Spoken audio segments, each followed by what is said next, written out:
Welcome to Foreclosure Prevention 1, Section 1.2, Knowing the Players in the Mortgage Market.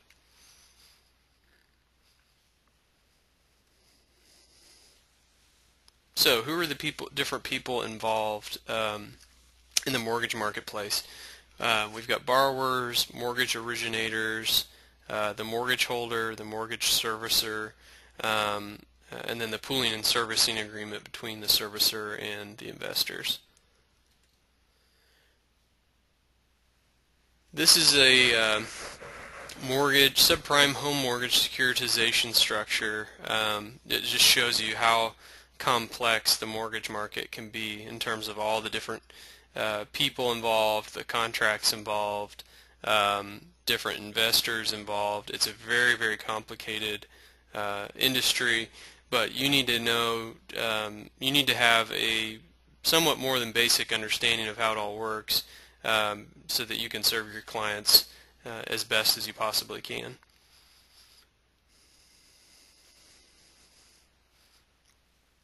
So, in the mortgage marketplace, we've got private mortgage insurers, we've got government mortgage insurers or guarantors, so if it's a FHA loan, Rural Housing Service loan, a VA loan, and then MERS, who simply holds title to the property just by means of easily transferring it to a different investor. So there are a lot of different parties involved.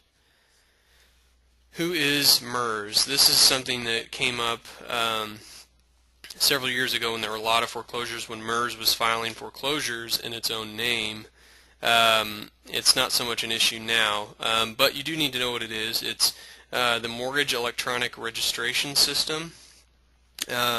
It's an electronic registry that was developed in 1997. It basically tracks ownership and servicing rights. The idea was that if we had this electronic depository for these mortgage loans, every time the loan was transferred, the bank wouldn't have to go and record that in the local county records, and so it was basically to save on costs. It does create some confusion for homeowners because they don't really understand what it is, or what's going on with servicing transfers. But it's a fairly complex system. But all you need to know is that it exists and be able to answer a question if a borrower has a question about what it actually is.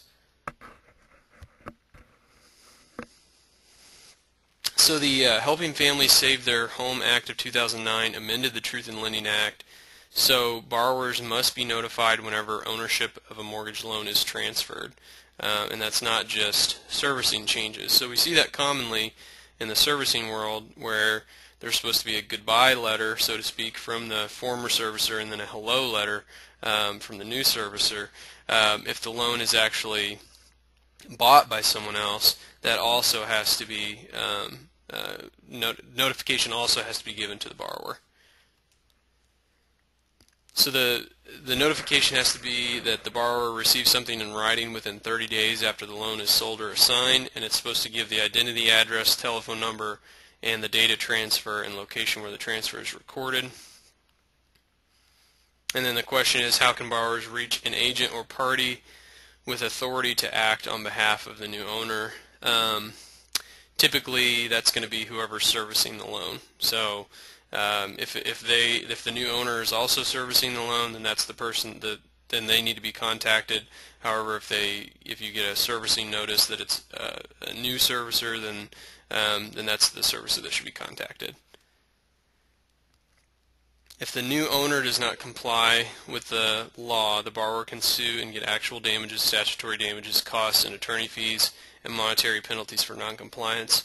Obviously, your role is just to, notice if all of a sudden, if for some reason the borrower finds out that the loan has been sold and they were never notified, then they need to be, you need to forward them to an attorney.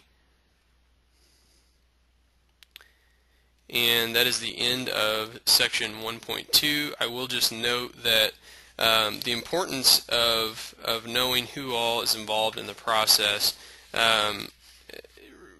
we'll go into more depth in section 1.3 in terms of why it matters who the different players are, and how that bears on your ability to help a homeowner.